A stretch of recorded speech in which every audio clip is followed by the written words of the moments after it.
Hi, everyone. I'm Don Rooney. And I'm John Timpane. Welcome to the musical Innertube, the podcast born out of a mistake. We once meant to introduce a soothing musical interlude, but we said soothing musical Innertube, and the name stuck. On this podcast, we talk to interesting people about their interesting lives, jobs, hobbies, and passions. Difference makers who really make a difference. On his Philadelphia Inquirer webpage, Jason Nark, our guest today on the musical Innertube, says, quote, I write stories and narratives about the outdoors and rural parts of Pennsylvania and New Jersey, the trails, towns, and people far from city life. Jason is one of the best writers at the Inquirer, which has a lot of great writers.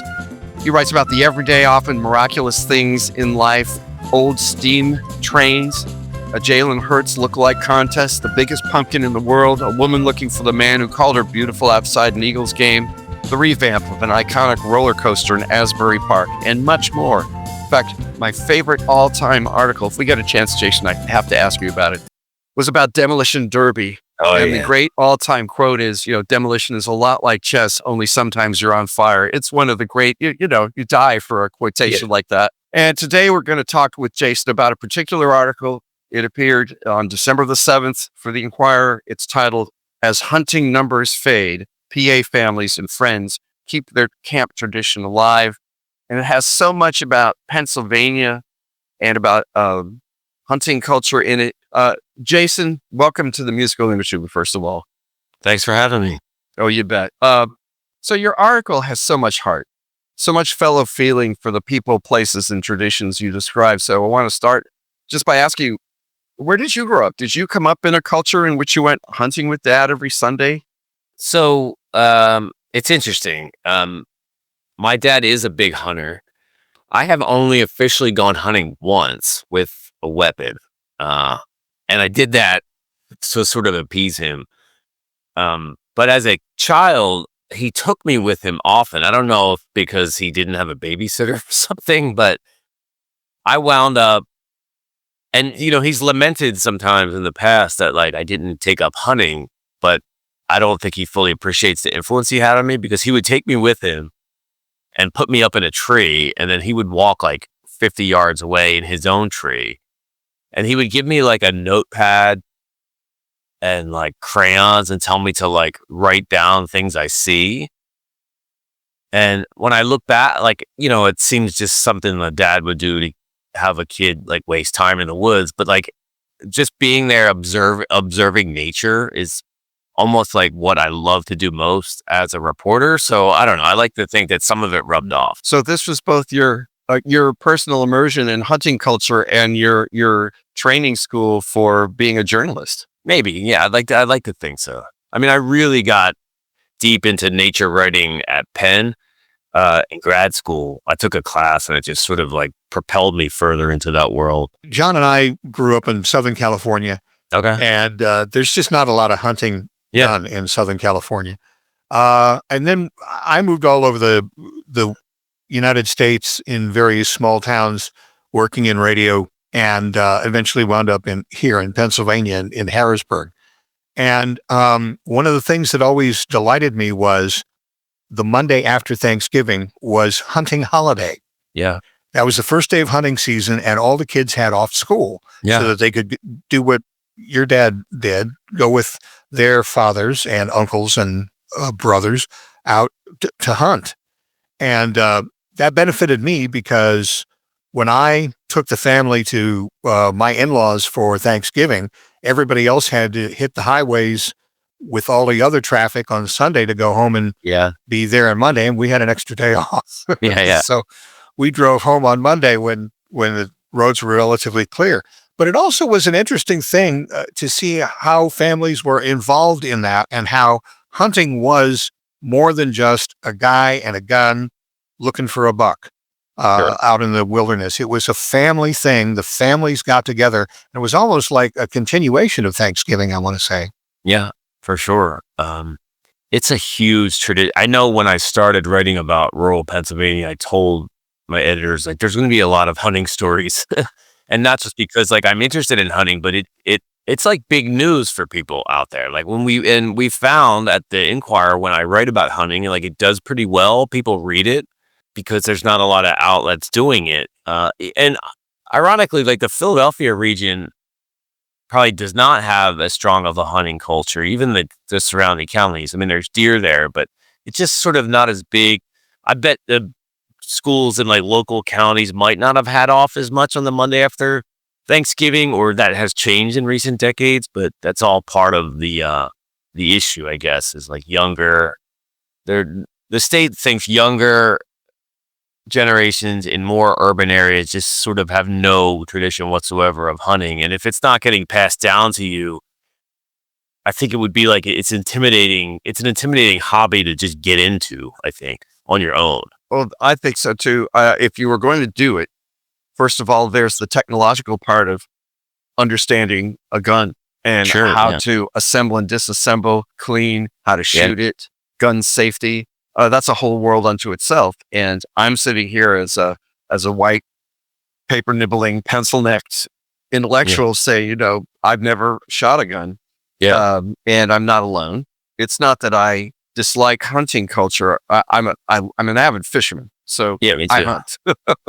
Fishing is hunting. It's just it's not the same thing. Sure. But they might be right that there is this cultural divide in the state. But you don't really have to drive that far out of Philly. Once you're about an hour and a half out of Philly, you're there. Yeah, definitely. Yeah.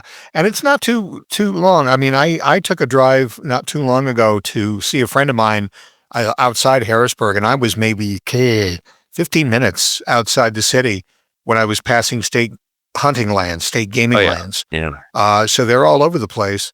It's a pretty rural state as a whole. I remember one political operative said it was Pennsylvania, was Philadelphia, Pittsburgh, and Alabama in between. Yeah, I think James Carville. Yeah, James Carville. That's right. That was Carville. It's in Pennsyltucky, it was called. Yeah.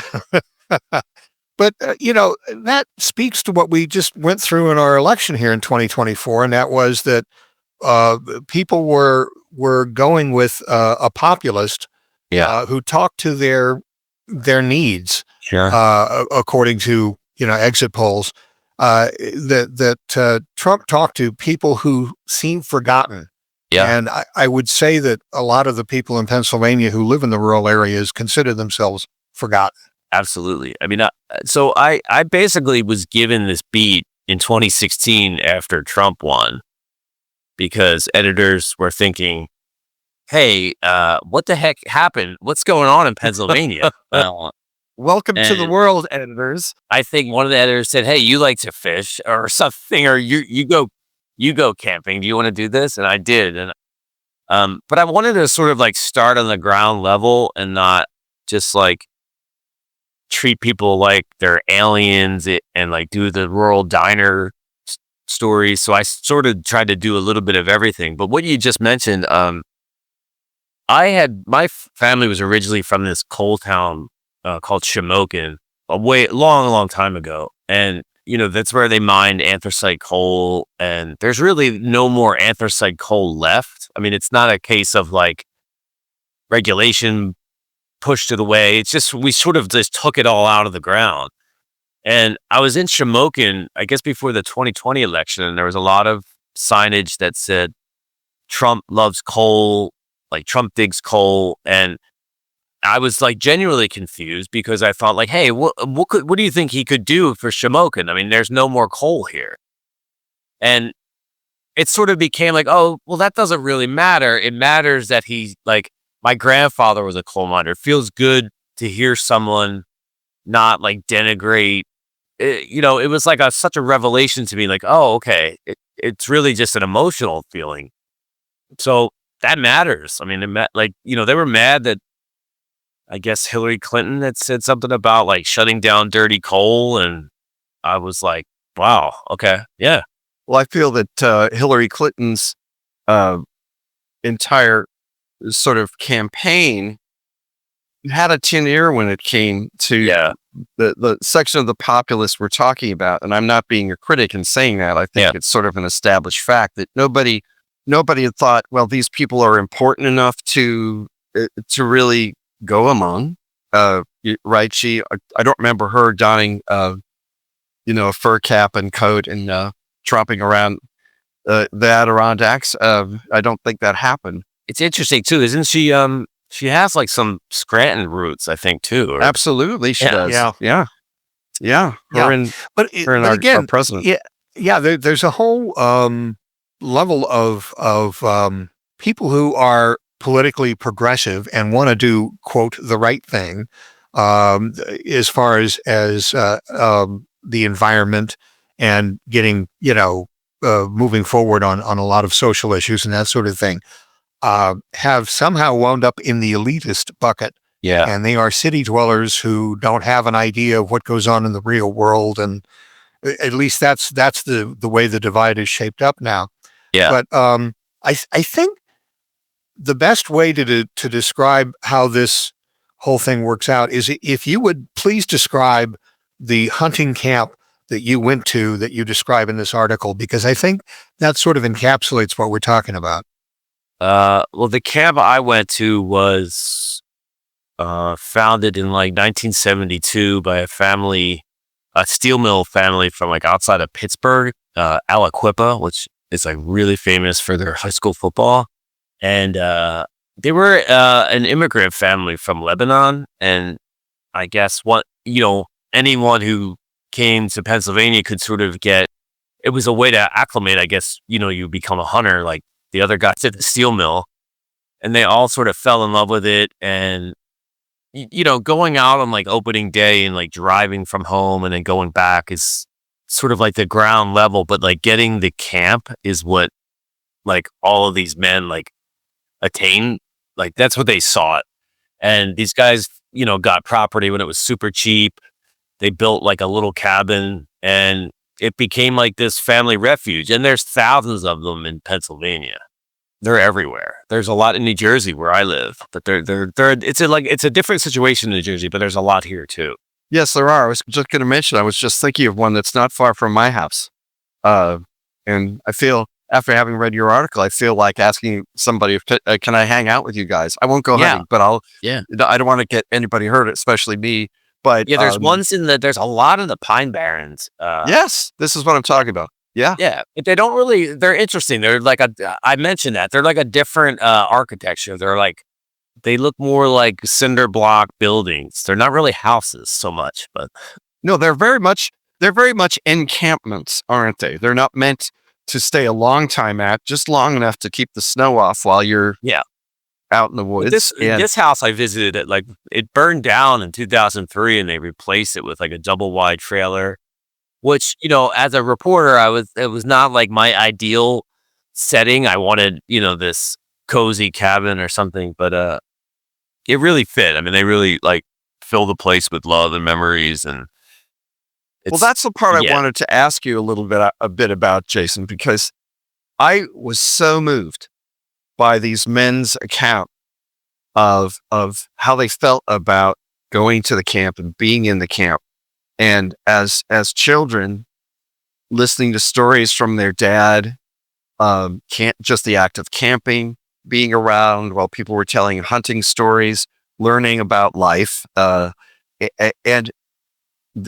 you talked about, use the word transmission. That's transmission. That's culture being passed on. And you were in the presence of that. I'd love you to talk a little bit more about, was that moving for you to experience that?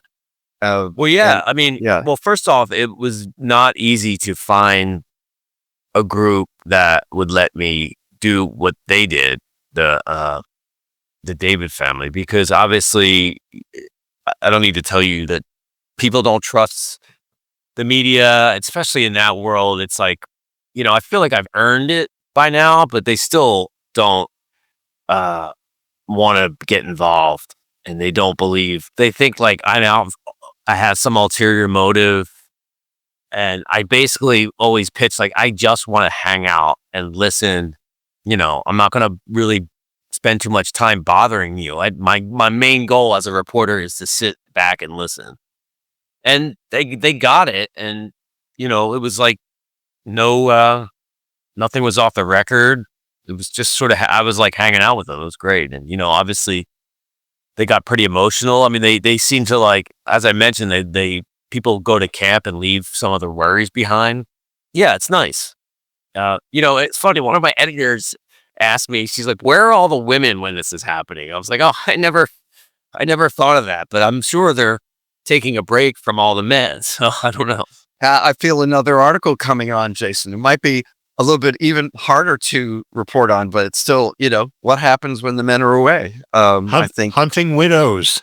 And I'm sure that there's a female culture that has grown up around it too, where women who have in common the fact that their men are at the camp, and maybe some of the women. I mean, it would be hard, wouldn't it, to have a mixed camp? Well, maybe there are some.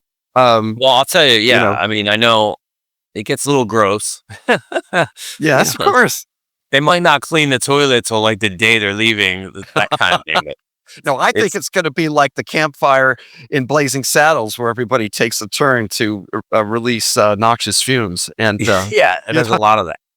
A lot of bacon and beer, and they made me this Hobie that was just like layers and layers and layers of like salami and ham. It was great. There's a great photograph of one of the guys making it. And there's a way that he makes it. He toasts it, right? Yeah. And there's this, it's a loving, it's really a ritual, which I think is, by the way, if anybody doesn't think, just to our listeners, if anybody thinks that Jason Nark is not a sympathetic reporter, he has a wonderful ear, and he loves to be in a place and let what's going to happen. And I was so moved just to hear the people talk about how they felt. And the guy who I had the most contact with was Anthony, and he was great. He sort of spearheaded it. I think I made a post on a Facebook group where like 90% of the people were just like chewing me apart, and and he kind of cut through that. I will post other things that I've written to give people an idea of like what I do. I did a story a few years ago about ginseng hunting in Pennsylvania, which was like my perfect stories, but I don't know anything about the subject, and I learned along the way because I had no idea that Pennsylvania had this like really distinct, like almost underworld hobby of ginseng collecting, because it's very valuable. Sure. I had guys ask me if I would wear a blindfold and if I would wear camo. I said, I will wear camo, but I am not wearing a blindfold. And I need to be able to tell someone back home where I'm going. I'm not going to, they got me pretty nervous, but that was really fun too. That sounds weird. Well, again, as I've said, I've worked with a number of people who are hunters and have, again, been hunters. Their fathers were hunters. They're taking their kids out and that sort of thing. And I can't tell you the emotion that goes into it. You have to experience that in somebody, but they wait for the beginning of hunting season.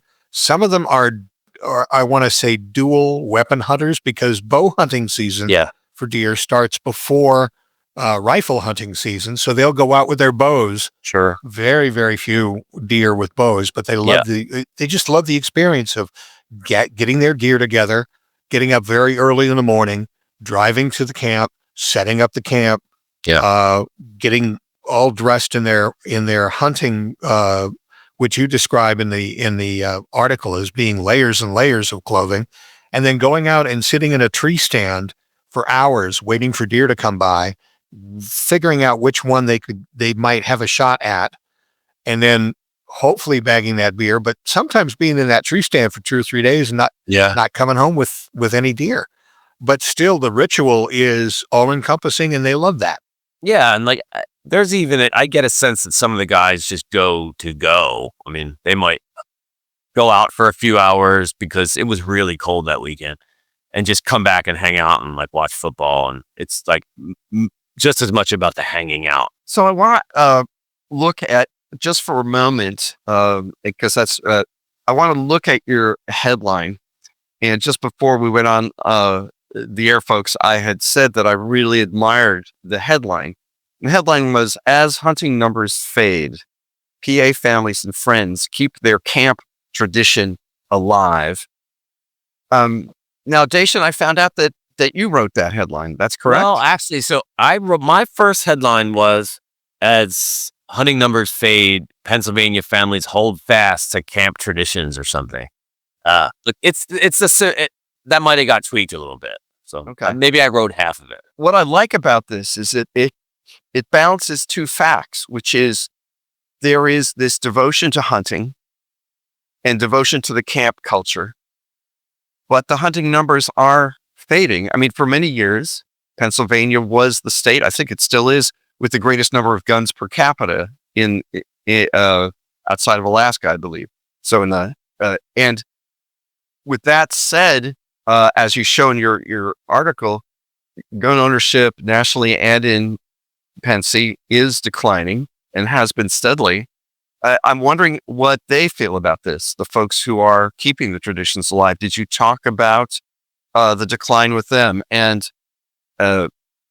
do you feel the younger hunters are going to continue the tradition? I think that's really tough. Yeah, a lot of people blame video games, social media. I think it's like a real little bit of everything. There is less, I mean, maybe for the better, there's less acceptance of like firearms than there was decades ago. Or at least a more nuanced understanding of firearms. Yeah, it's tough. I mean, I agree with a little bit of all of the reasons. Particularly, there's just so many things drawing younger people away, and once there's like a gap in the generation, it seems like impossible to get it back. Like, I even see it with my own family. So since I really didn't take up hunting, my sons have never done it with my dad. They probably would enjoy it, but it's just sort of like, if there's like one missing link, it's hard to get that. I mean, I see posts where like random guys are sort of propositioning themselves to become part of a camp, which is also interesting. Like, because it's so almost like accepting a new family member. It would be really, these guys had talked about like the years when like a strange cousin would come and sort of like throw the chemistry off.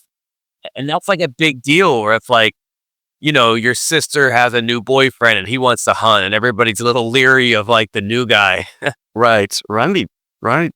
So it's kind of like, we just had Don at a party the other night. I was really afraid he was going to ruin the whole vibe. But I brought my gun. I think that threw people off. I mean, Jason, first of all, how do you feel about that? About your kids probably never taking this up? I mean, I don't know. I've never discouraged them from it. My dad is 75. He doesn't hunt. He keeps saying he wants to. I'm not sure if we're ever going to go again, but we went to like the NRA outdoor show in Harrisburg every year. And that is like such a wild spectacle that he sort of gets a kick out of that. And my kids love it. I don't know. I think that they could do it. I have two boys who are like young adults and they're super into the outdoors. And I'd like to think I got them into that at least. Like, we camp a lot.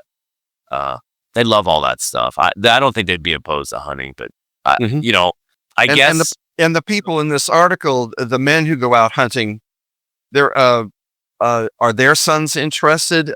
Do the men themselves? Is there a sense of endangerment? What would you say? I got a sense that there was 4 men there, and he said they used to have 15 to 20. And, the main guy I talked to the most, like, he has a 17-year-old son who like couldn't get up there because he has a job. It's tough. And, I would think 30 years ago, a 17-year-old, like, I'm not working on this Saturday on opening day. And now like bosses it's just a different culture. I got a sense that like he's definitely hoping his kids get involved. Because otherwise, it just becomes a second home in the woods that you don't use that much. Well, plus, I can understand people having a little bit of reluctance to talk to the media because everything that hunting represents is something that media loves to jump on and make a big deal about it. You've got guns, you've got white males getting together and hanging out. You've got animals being killed.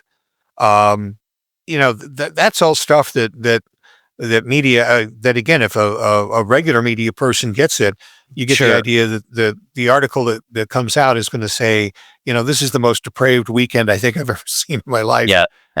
When in fact it's a way of life. And as you found, and as you continue to find in the various articles that you write, there are people that have done this for generations. Yeah. Yeah, there's, every now and then there'll be a story of like a doctor who kills a lion in Africa, and it gets universally like condemned. And, those stories are always way more complicated than they seem because, a lot of hunters argue that the hunters are the greatest conservationists in the world. I don't know if that's just trying to defend themselves, but there is a part of it. I think hunting probably employs like thousands of people in certain parts of Africa. Of course. I don't know.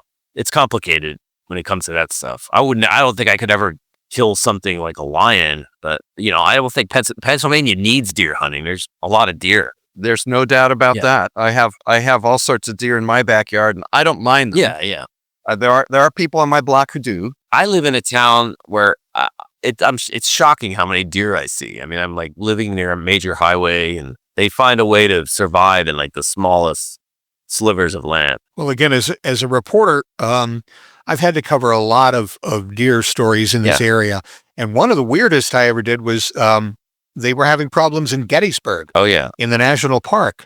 Deer were coming and eating up the shrubbery. Sure. And of course, in Gettysburg, you have this weird dichotomy because those shrubs were there in 1863 when the battle was going on. Yeah. And so they've been preserved and now the deer are eating them and oh my God.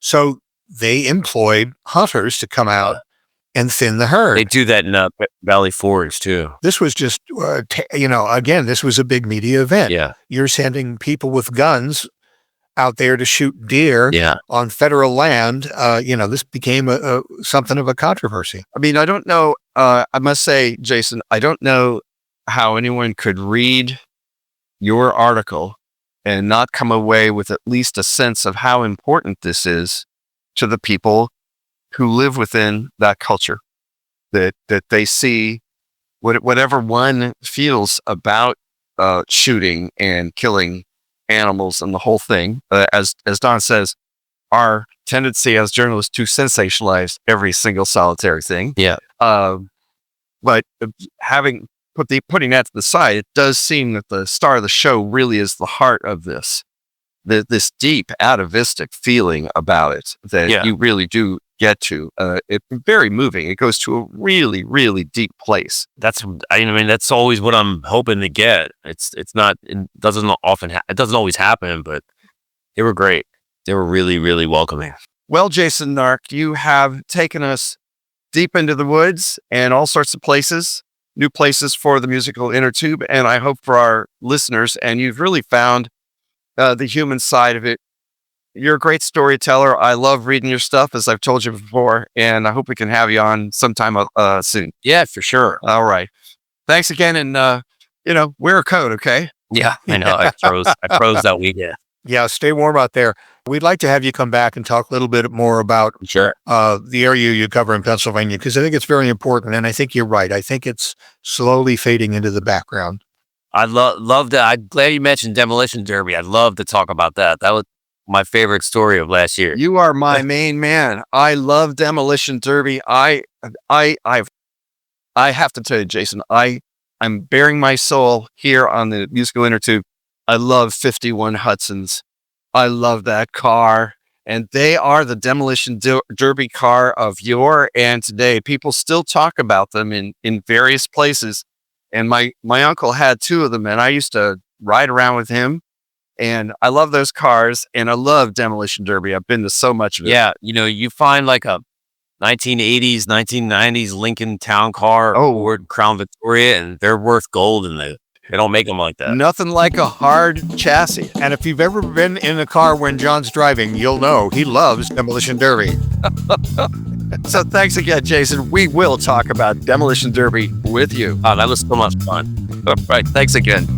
And thank you for listening to the Musical Innertube. Hey, let us know how we're doing. Send us an email at musicalinnertube, all one word, @gmail.com. Do you know someone with a great story to tell?